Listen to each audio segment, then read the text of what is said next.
the other side of things was at 35, I ended up, well, I started getting niggly pains in my lower abdomen on and off for months. And I didn't know if it was sort of period pains or, hormones or, exactly what it was, whether it was from a bad back, I just didn't know. But then the one morning, I basically was doubled over in pain, to the point that, because I've got quite a high pain threshold, and this one particular morning I thought I was going to die. I couldn't stand up. So I think was down in Peterborough. So my dad had to come up and literally take me to hospital. Um, so they thought they put it down to stomach flu. Well, I knew, instinctively you know that something's wrong, don't you? And my mum's appendix was on the other side of her abdomen to where it normally is. And then on my dad's side, my grandfather had died from peritonitis because he had an undiagnosed. So I knew there was a history of appendicitis in the family on both sides. So I basically begged one of the, well, it wasn't the consultant, because he was like, oh no, it's stomach flu, you'll be fine. It was his registrar that I begged to have a look inside. I said, there's just something not right here. And sorry, that the night before I'd sort of begged him, I was violently poorly. And with hindsight, I think that was when my appendix exploded. So he did the keyhole surgery, had a look in, and apparently had to use about 5 litres of water to clear me out, because there was so much pus and God knows what else in amongst it all. And that apparently my bowels were like tissue paper because they were that damaged, or weakened. They weren't damaged as such, because I've had no, touch wood, no lasting effect from there, but they were very vulnerable because they were like tissue paper, so they could have been damaged quite easily. So I had to, they removed what they could see, which was left of my appendix. And then I had to go for another operation 6 months later because I was so inflamed inside. They didn't want to move everything about, so I had to get the remainder of my appendix removed 6 months later. And at the same time, because that through over the years, Peter and I got married and we were wanting to start a family. And being, because I was mid-30s, I knew I was sort of knocking on a little bit, so I mentioned it. So they did a test, like I don't know what you call it, but when you put the sort of a luminous dye through your fallopian tubes, and because of the infection, there was no dye getting through my fallopian. Oh yes, yeah, that's right.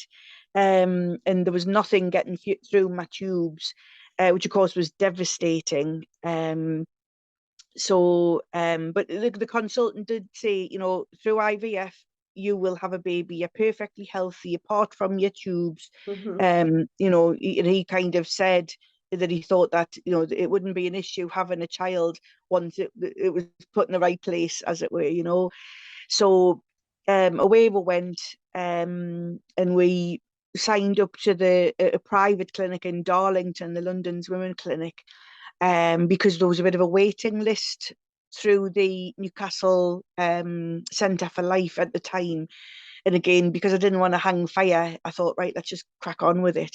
So luckily, the first round worked. And I mean, if it hadn't been happening to me, it's a fascinating procedure. I found it sort of amazing what the body does, having to give yourself hormonal injections in order to make your ovaries ready for them to take the eggs out. And I mean, at the time, I kind of went on a health kick because I wanted to give my body the best chance possible to conceive, because I didn't want to have that, oh, what if, on my mind, if I'd been overweight or unhealthy foods, whether it had been, because I'm the type of person I would have clung on to that and blamed myself for it not working. So luckily, it worked. I was hyperstimulated, so I ended up having a lot of fluid all over my body, and I think they got about 26 eggs from my ovaries, so that there was, which is quite dangerous in itself, because I think they put too many hormones in, so my body had overstimulated itself, as it were. But they put 2 embryos back, and one took, and then 9 months later Nathan was born. So it was just amazing, how.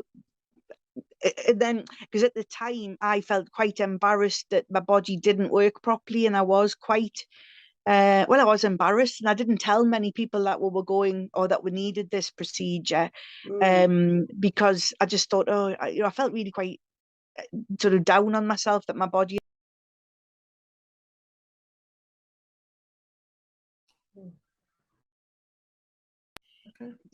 Sort of, to know that it works after that, I just think it's amazing, Yeah, that is so amazing. Wow. So was it that so when you had the tummy issue and you had to go to the hospital and you had to perform that surgery, the laparoscopy surgery on you, so was that what made you not be able to conceive?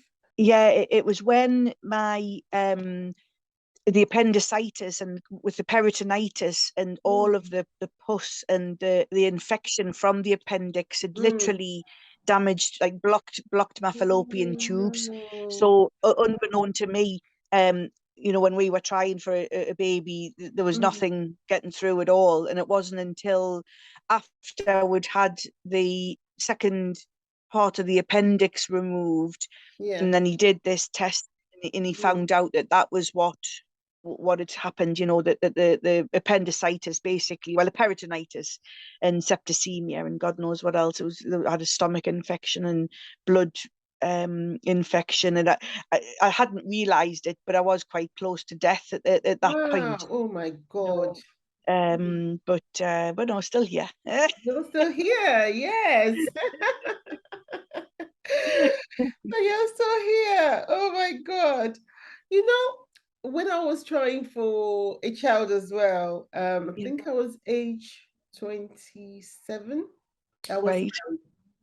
so I got pregnant, and the pregnancy, unknown to me, was in the tube, on the Oh, left tube. okay. Yeah.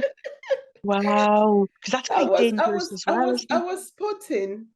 I was spotting for 2 weeks it? Yeah. after I'd missed my period. So I went to my GP, and as soon as I told him, he said, "Oh, he's sure he knows what's happened." I asked Yeah. him, I said, "What happened?" He said, "Don't worry, we just have to carry out some tests." Yeah. And Lord and behold, when they did the test, baby was in Wow. the tube at 4 weeks old. And he said it was very dangerous because if Yeah, I've it heard keeps that. growing, he said not even cooled, it will burst. Yeah. So I had to go through the same surgical procedure you went through. Wow. Yeah. Yeah, so they had to perform that keyhole surgery. They had to actually remove my left tube. Wow. Oh, yeah, because that, as you say, that can be, I have heard that being very dangerous, Yes, if it had yeah. gone undiagnosed. So wow, Mm, that's amazing. yeah, yeah. So it's amazing what we go through. It really is, isn't it? I just think that the human body, I mean, especially women who actually, carry the children, and obviously give birth to the children, and then the body, what the trauma that the body actually goes through and then Mm, recovers so I say easily, but I mean, when I had Nathan, mm. I was, cause he was due on the 15th of August, and I was induced because I had signs of preeclampsia as well, but I Oh, was only ever the 2 side. So I think there was protein in the urine, high blood pressure, and I think there was the if you see a few stars, and I can't remember whether there's any other symptoms, but I only ever had 2 at a time. So I was induced, and then went into labour on the morning of the 14th of August, and it was very intense. That my labour pains were because when I'd read the books and I'd heard that, oh, they're soft and then they build up and then you have a rest and then you have them and then they get stronger and stronger. Well, mine were like boom, straight, straight into it.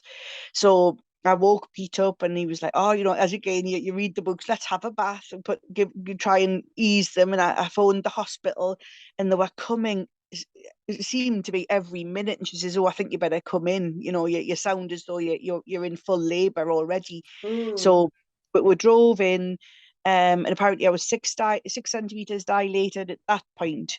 And then that I think we went in, I think it was early hours, and she said, oh, you're going to have this baby by 6 o'clock in the morning. But then it turned out that he was stuck because he was such a big baby, such a long baby. And it turned out that he was back to back, so he couldn't slide down the birth canal. So they gave me drugs to stop the labour. They gave me drugs to sort of start the labour in a less violent fashion, because as I say, it was full on straight away. Then they gave me an epidural, and then they were just they were going to use a ventouse and this, that, and the other, and they prepared me for a section because they didn't know whether or not I might need a section. It turned out that I had to have an emergency section. And so Nathan wasn't breathing when he was born. And I'd got put to sleep at this point because I was just absolutely very emotional, very tired. So I said, oh, just knock me out. So Nathan wasn't breathing when he was born. So then they had apparently my womb wouldn't contract again. My womb had gone into shock. So the consultant had my womb in his hand, apparently. I was glad I was put to sleep, to be fair. I wouldn't have liked to have seen that.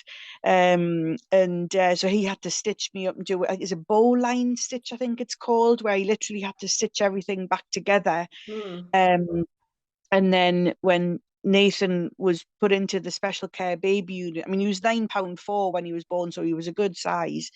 And he was put in the special care baby unit, and then he had his heart x-rayed because with him not breathing, just to make sure that it was working all right. And they saw sort of another, it was like his heart was double the size, and they thought that it was because he was starved of oxygen through birth. So he got blue lighted to the Freeman Hospital, which is a specialist heart hospital in Newcastle upon Tyne, because we were in the Wansbeck up in Northumberland. And of course, I was very poorly, but I thought there's no way, because I was breastfeeding as well.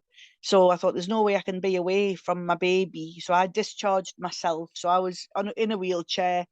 That was it. Sorry, the consultant had come into the room and said, your baby's got a tumour on his heart. Well, you can imagine, an IVF baby. They're all special, but I think when they're IVF, they're kind of, you go through so much. You just, a really wanted baby had ended up, I'd been told that there was a tumour on his heart. So I didn't know whether it was cancerous or whether, just what it was. It was just, I'll never forget the sort of, my world just, I felt physically just, my world just dropped.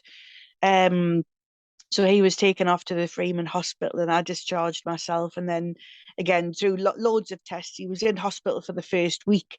So I couldn't even bring myself to open the good, the congratulations on your new baby, because I just didn't know. I thought, if he doesn't survive, what am I going to do?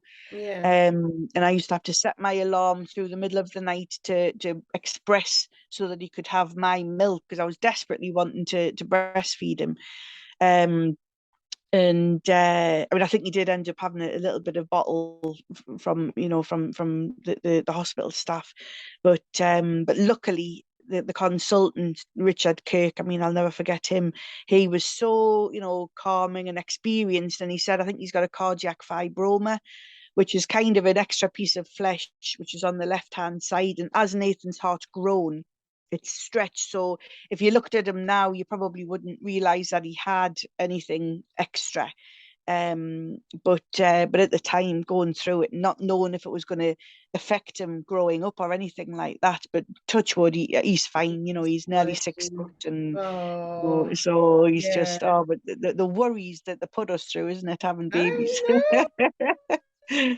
And despite all that, you were still working. I'm very sure you were still working, and I'm sure you were thinking about starting a business and everything, and you still had to go through all that.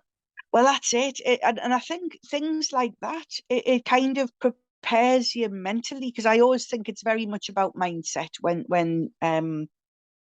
you know, when you're in working in your own business. I think that you have to have a strong, and I mean, I'm always working on mine, you know, I'm by no means finished all of my work that I've had to work on myself, because from being a very risk averse person, quite a shy person, a person who doubts their own capabilities. You know, I've always been sort of that sort of person. So I've had to kind of get over myself a little bit, in order to sort of, you know, have what it takes to sort of run a business. And sometimes I have to pinch myself to think that, you know, God, Aqualettings has been going 7 years now, and we Wow. manage 120 houses, and you know, 40 odd landlords rely on us, if you like. And you know, I think you've got to have that strength of character in order to believe it's going to work.